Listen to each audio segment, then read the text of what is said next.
24000076. Jadi di sini saya akan memenuhi tugas ilmu negara dengan tugasnya yakni membuat sebuah video menceritakan makna bentuk pemerintahan demokrasi yang dikehendaki oleh DNA Aidit. Perkenalkan, nama saya Farid Hidayatullah dengan NIM 13 12 4078. Perkenalkan, nama saya Muhammad Rashad Maulazaka dengan NIM terakhir 13 12 4007.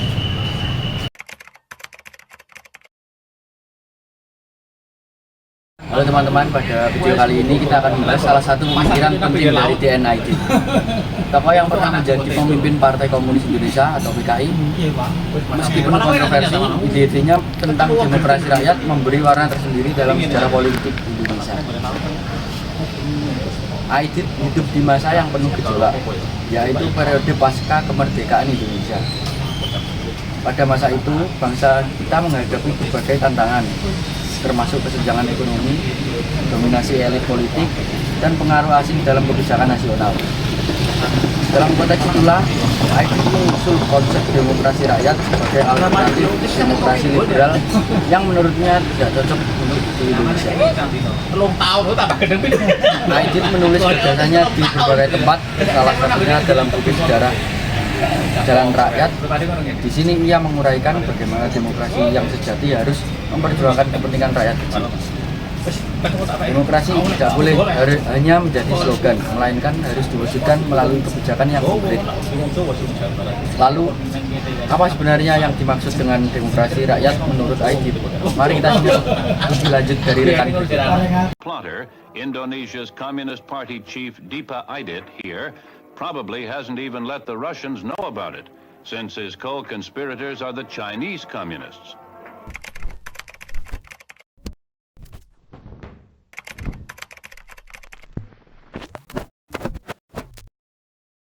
Kita akan masuk ke demokrasi rakyat seperti yang diusung oleh DNA Aidit.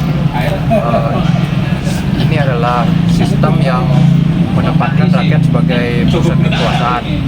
Ada beberapa aspek utama yang perlu kita pahami tentang konsep ini. Pertama, demokrasi sebagai alat perjuangan kelas. Aidit memandang bahwa masyarakat Indonesia terdiri dari kelas-kelas sosial yang rakyat dirancang untuk memberdayakan kelas kerja, yaitu buruh dan tani, agar mereka dapat mengendalikan kebijakan publik yang selama ini dikuasai oleh elit.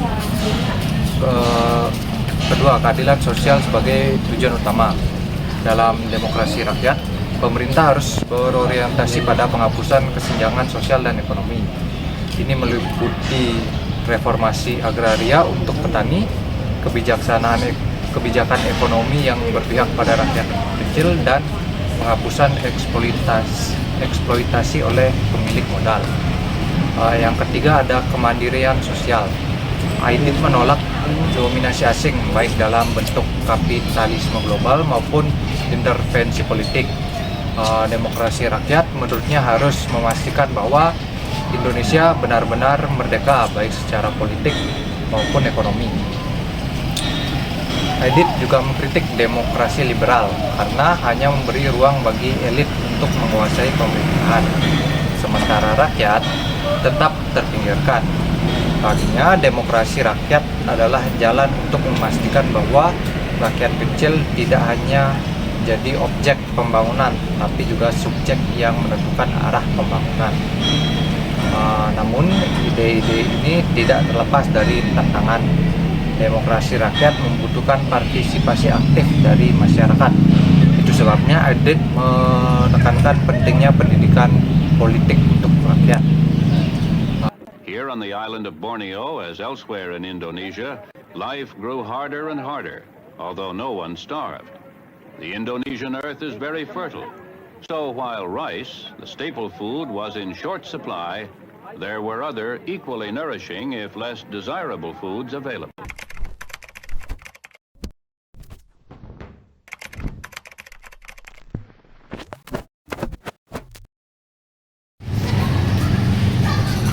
Menariknya, meskipun ide DNA Aidit lahir di tengah konteks politik yang sangat berbeda dari sekarang, ada elemen-elemen dari demokrasi rakyat yang tetap relevan. Misalnya perjuangan untuk mengurangi kesenjangan ekonomi masih menjadi isu utama di Indonesia. Kita masih menghadapi tantangan dalam memastikan bahwa kebijakan pemerintah benar-benar berpihak pada rakyat kecil. Namun, konsep demokrasi rakyat yang diusung Aidit juga menuai kritik. Banyak pihak berpendapat bahwa ide ini terlalu utopis dan sulit diwujudkan tanpa meminggirkan kelompok lain yang tidak sejalan dengan ideologinya. Selain itu, keterkaitan konsep ini dengan komunisme membuat sulit diterima di Indonesia pasca 1965. Lalu apa yang bisa kita pelajari dari pemikirannya ini? Pertama, pentingnya mewujudkan demokrasi yang lebih substansial, tidak hanya prosedural. Demokrasi harus mampu menjawab kebutuhan dasar masyarakat seperti pendidikan, kesehatan, dan pekerjaan. Kedua, kita perlu mendorong partisipasi aktif dari semua elemen masyarakat agar demokrasi tidak hanya menjadi milik segelintir elit. Pada akhirnya, demokrasi adalah tanggung jawab bersama. Kita perlu memperjuangkan bentuk demokrasi yang mampu membawa kesejahteraan bagi seluruh rakyat Indonesia. Indonesia's rice paddies, productive as they are, cannot grow enough to meet the national requirements. For this man, Deepa Aidit would be in command. And the key to his plan was the immediate capture and murder of the 8 top anti-communist generals.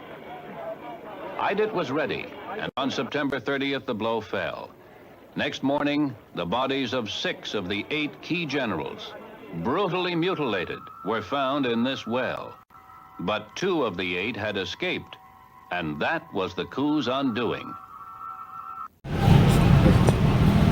Sekian dari kelompok kami yang telah menjelaskan makna bentuk pemerintahan demokrasi yang dihendaki TNI Aidit. Kurang lebihnya mohon maaf. Wassalamualaikum warahmatullahi wabarakatuh.